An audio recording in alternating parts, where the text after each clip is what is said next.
Hi, I'm Sean Irvin. I'm the chair of the Planning Commission for Sioux Falls, South Dakota. Welcome to this planning preview of our upcoming meeting on February 5th. We hope you join us in person. We'd love to hear your input on any of the items we're about to discuss. Today I have with me Jason Bieber with the City of Sioux Falls and the Planning Development Services. Thank you, Jason, for joining us. Thanks for having me. We're going to go through the agenda that's coming up for February 5th. Looks like a number of items. We'll start kind of in the order of general how they go in the agenda itself. First one looks like it's a rezoning from RS single family to RD1 located at 808 South Grange. That must be about 3/4 of a block north of the Sanford campus, I'm guessing, right? Yep, absolutely, you're right there. This is, the ones that we've seen when we have past shape places. We did have some of those properties that were zoned maybe single family, but then we find out through the process of people coming down and getting building permits, maybe it's always been a duplex. So the zoning was incorrect in 2014. So these are ones, and then we work with the applicant to try and get a correct zoning. This one in particular was zoned for single family, like I indicated, but there's actually an existing duplex in there, and the applicant was looking to do some work in there. So that's when we say, hey, let's get this thing conforming, and we run them through the process. Right. And we know from our records that that's been a duplex for 15, 20 years, whatever, so it's not somebody changing anything, is it? Yeah, absolutely. We go back and look through the permits. We want to make sure it's done right, and if we can verify that, then we help them through the process, obviously with no fee, and get them their permits and get them on their way. So. Mm-hmm. Okay, sounds good. Next item, number 2, is rezoning from C2 Neighborhood Commercial and Office to S1 General Institutional at 5900 East 26th Street. This must be that northwest corner, I'm guessing, by Highway 11, right? Correct, just the northwest corner of that. This is actually a property owned by Avera, and it's currently zoned mostly for office. Well, as you know, with the office zoning district, you sometimes run into some limitations on the size of it. You can only do 2 stories. So Avera is getting it ready with S1. That's typically what our medical institutions are zoned to do, I believe, a future clinic down the line. So. Okay. And that's really any of these, not just hospital institutions, but other institutions that are going to have a complex of buildings, right? Or really that category. Yep, absolutely, yep. Yeah. Okay. Item number 3 looks like it's rezoning from rural residential to RS single family at Sugar Maple Drive and Scarlet Oak Trail. I'm not exactly sure where that is, but I'm guessing that's the south end of the Willow Run residential development. Is that right? Yeah, it's actually just to the east of the Willow Run Golf Course, and then the south portion of the Arbor's Edge development. Okay. So this little piece that was zoned rural residential then will be combined with, there's probably about 10% of that Arbor Edge development that's left to be constructed, and then they'll finish out that whole subdivision. So that should be completed then.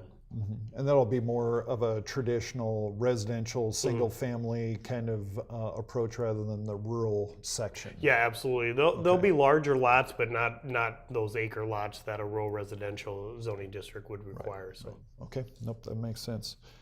Looks like item number 4 is rezoning from RD1 residential to RS single family, or no, in both of those, I guess, both RD1 and RS to the RT2 townhome residential and the traditional district. This must be a small lot, I'm guessing, 2201 East 34th Street North. So this must be just west of 229 near that Benson exit. Yep, just south of 34th Street and then west of 229, west of the mobile home park that's up there. This is actually an actual pretty large lot. And what they're looking at doing is, I believe Affordable Housing Solutions actually looking to go in there. It's a vacant lot and do affordable housing development within there. And they're looking for that RT2 zoning district because they're looking to do duplexes, but that RT2 would give them a little bit more flexibility on their setbacks, be able to allow them to have their buildings a little bit closer in the front and then in the rear. So that'll help them be able to maximize the space and put as many lots in there as they can get. Mm-hmm. Obviously, that then drives the price of the individual twin home down, makes it more affordable. Mm-hmm. So. Mm-hmm. Okay, very good. Sounds like that'll be a nice addition to that neighborhood. Let's see, next one on our agenda is the rezoning from RS single family to RT2 townhome residential at 1507 South Norton. This must be just east of USF, I'm guessing. Correct, and this is similar to the first one that I discussed. We went back through the records, found that it was an existing house that was converted to 3 units legally, and so the applicant now is looking to do some additional work in there. So now he's coming back through and rezoning it and really getting it into compliance so that we can issue him his building permits and he can do his upgrades to his existing home. So now, since we've been doing so many of these over the years, kind of updating them to what we know they are today, that's really all about what the comprehensive plan is around so that we understand where these different types of uses are within that comprehensive plan and know how prevalent that is in an area or areas that seem to be a little bit different than we expected, right? Yep, so that we really know what to rely on. Absolutely. That's kind of our, and that being on the planning commission, that's really your guiding document and our guiding document within the planning department. So Yep, very good. Thank you. See, next item is rezoning from O office to RS single family residential to the RD2 townhome residential at 6205 South Vineyard Avenue. That must be just south of the Harrisburg Horizon Elementary on the south side, right? Correct. About as far south as the city goes there, south of 69th Street. And there's a little portion there that's zoned office. The applicant is looking just to rezone that. It's kind of south of of 69th Street and east of Southeastern. Typically where you see more of the office uses are along your arterials or collectors. So this one's kind of back in there a little ways. It doesn't make much sense for an office to go there. So the applicant's looking to rezone that and do some twin homes in there that will then transition into the existing single family to the east. So. And so that's a great example of continuing to let zoning do its job and figure out what the community and what the market is demanding of a space. So when office just isn't taking off, then it can shift to something a little bit different that helps the growth continue to happen, right? Absolutely. Yep. Okay. See, it looks like the next item is a preliminary subdivision plan for Sanford Addition, located at East 57th and Veterans Parkway, right near Harmondon Park, near where I live. Yeah, correct. Just to the east of Veterans Parkway. Sanford owns quite a bit of that, or actually most of that land at that northeast corner. And we know with Veterans Parkway being completed by the end of this year, Sanford's trying to get that stuff ready and eventually construct something on the property that they're at over there. So that makes sense. Looks like next one is a preliminary subdivision plan, similar to the last one, for the Crown at Arbor's Edge Addition at 1500 block of Scarlet Oak Circle. This is near the south end of Arbor's Edge or the east side of the golf course, right? Correct. This one kind of goes along with item number 3 that we talked about, the rezoning. Typically we like to see those rezonings and preliminary plans go at the same time. So the planning commission, not only you guys, but the city council can kind of get an idea of, hey, what's it going to be zoned and also what the lot and block layouts are going to be for these subdivisions. So this will finish out that Arbor's Edge subdivision. So. Okay. Let's see, next item on our agenda looks like it's the preliminary subdivision plan for Sundance Ridge Addition, located at 26th Street and Veterans Parkway. Now, is this a similar location to that last one we talked about, or is this on the other corner across from that? It'd be just just to the south of this one. Same. Okay, the side southwest corner yep, instead of the northwest corner. Correct. Gotcha. Yep, and that's that land that if you go down there, it's all vacant. That's the Cappleman land that was annexed in probably 2 years ago. So now they've gotten it zoned, and now they're looking to do the preliminary plan to really start platting it off and really developing the entire area. And you can see it's no coincidence that we've had 3 or 4 of these talked about, and they've all been adjacent to Veterans Parkway. Everybody's trying to get their stuff ready. So once that connection's made and you get that additional traffic coming down there, they're ready to go and they can start constructing. So That east side is really growing quickly, isn't it? Absolutely. Let's see, next item on our agenda is the Planning Unit Initial Development Plan Amendment for the Career Avenue and West 60th Street. for the USD Discovery District. This is just over by the USD Community College for Sioux Falls, right? Yep, absolutely. And we did talk about this one last month a little bit. It was requested to be deferred by the applicant for one more month just to get a couple more things figured out, and they should be going this month to kind of get that next phase of the USD Discovery District. So, okay. Yep, it'll be good. See, next item is the Planned Unit Development Initial Development Plan Amendment for Lake Lorraine, which we all know where that is, just west of Interstate 29. No doubt more exciting changes happening there. Yeah, if you haven't been out there recently, you see a lot of activity out there. I think the shell of the Dave & Buster's is almost all the way up. And then this is the next phase to kind of get the next building that they're thinking about doing around there and really update the existing plan with how many things get built out there and how many changes seem to happen every year. You pretty much have to update it about every 2 years to really kind of keep ahead of, you know, signs, the trails, the parking, and then the buildings that are going out there. So, right. Yep. Okay, good to know. Well, and I know that particular one is termed a pedestrian friendly or pedestrian oriented, right? Could you correct. explain a little bit about how you review maybe that a little bit differently than you do some of the others? So with planned unit development, specifically pedestrian orientated, we've really tried to utilize kind of parking for the entire development if you've been out there. The real point of Lake Lorraine in a pedestrian friendly development is, hey, you park at, say, Hobby Lobby, but you want to walk all the way around to a restaurant on the west side of the lake. You're going to take the trails that they're going to add around the lake, and it's going to be really connective. And then you don't have to have, say, as much parking, say, on Dave & Buster's site, because maybe they're going to park here and then go there, or vice versa. So it's really, we really have to review it to make sure that that connectivity is there. If we're going to let them kind of use parking from all different areas, we want to make sure that it's easy for myself and yourself and any other pedestrian out there to be able to get back and forth from those. So the real point of it, especially in the summer, obviously in the winter, people are going to probably drive more, but it's to really park at one spot and maybe go to 4 or 5 different businesses out there and really get that the nice scenery of the lake, and it'll be a really cool thing once that whole development's done and once they get the walking trails around it. So this particular category is really going to reduce parking slightly and increase the amount of sidewalks throughout the space, just so that you've got all those special experiences. Yeah, and I wouldn't say it would particularly reduce parking, but be able to pull parking. You know, we have carsforsale.com out there, and then there's, I think, Total Card, or there's a card place. Well, those are businesses predominantly 8 to 5, right? So in the weekends, when you're going to get your commercial uses, your retail uses, why not be able to utilize some of that parking for the retail uses and then walk to there? I mean, then you don't need to have as much for every specific building like what our ordinance requires. Right. You can actually do it kind of as a whole, and that's really one of the big benefits of the pedestrian-oriented PUD.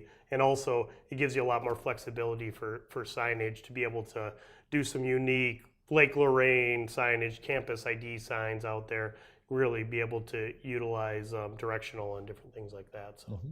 Okay, well, that's good. Good to know.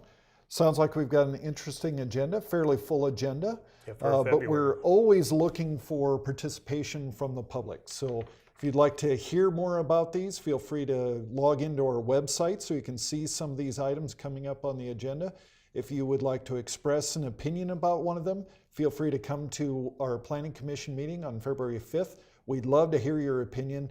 We do listen to those opinions, and they're important to us, absolutely. So hopefully you can join us. Thank you for joining us for this show. I'm not signing off just yet. I have a guest joining me in just a moment, so please stay tuned. Thank you.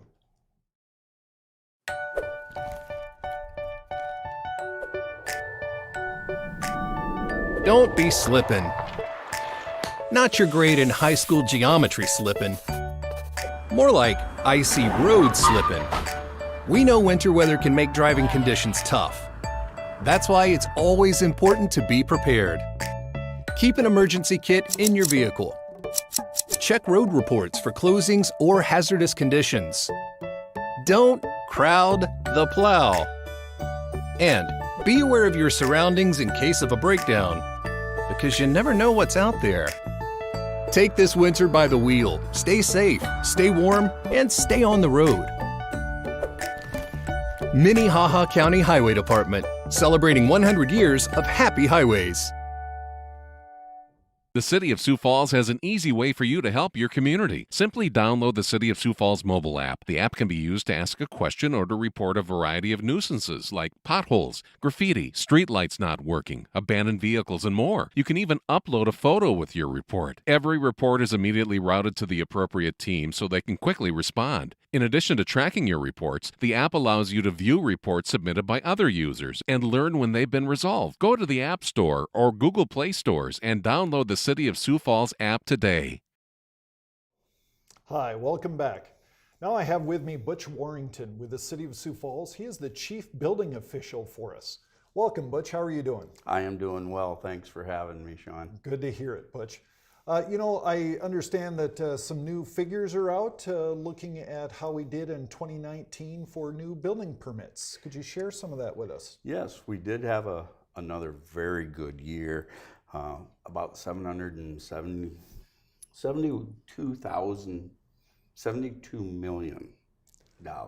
Wow. That's a lot of dollars. It wasn't a record-breaking year, but last year we set the bar very high. So it didn't surprise me when we didn't make it.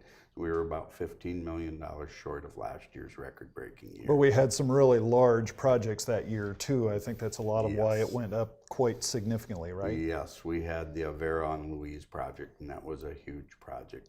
This year we had a couple of good projects too. One of the biggest, or the biggest, was Jefferson High School. And Ben Rifle Middle School was another one. So the school district kept us up in there close this year. Well, it's good to know that taxpayer dollars are going to excellent support of school services, isn't it? Yes, it is. Yes, absolutely. As you think about, I know a lot of what you do in your position is the technical side of codes, where you look at, I think we're on currently 2018 International Building Code, is that correct? That is correct. We have adopted the 2018 International Building Code and the 2018 International Residential Code. So they are two separate codes. And then each building permit that comes in, you review that against those code requirements and make sure that all of our buildings are safe and compliant, correct? Yes, we have plans examiners that will look at each and every plan that comes in.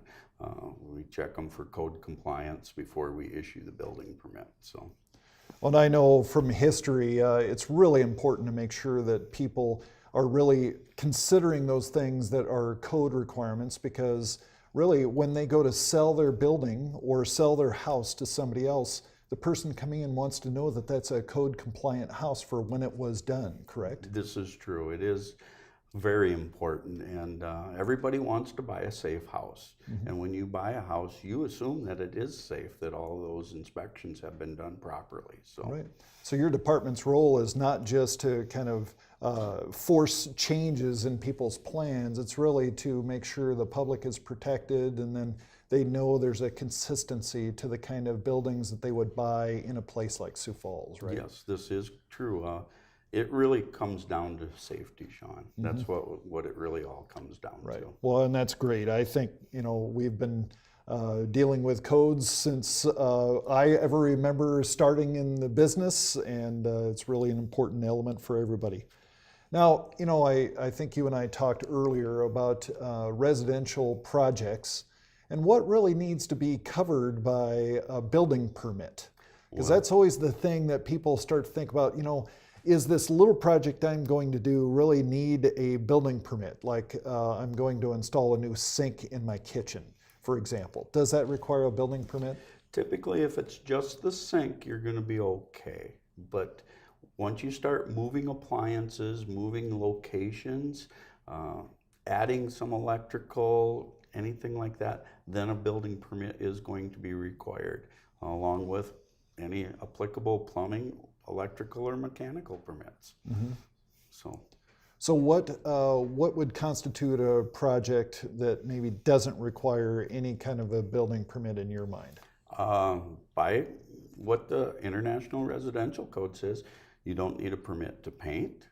You don't need wall coverings, such as paneling or wallpaper, floor coverings, or if you change out kitchen sinks, or not kitchen sinks, but kitchen cabinets. You do not actually need a permit for kitchen cabinets. But most of the time we find then they're changing the electrical. Once they start changing the electrical or the location of those cabinets, then a building permit is required, and we want to tie everything together. So Sure. So if you were going to install, say, those little puck lights that people like underneath their upper cabinets, that's really, even though it's a low voltage system, that's still something that should be seen by a professional, right? now if it's the low voltage, we probably won't have to see it, but anything that is high voltage, we will need to see. Okay, very good.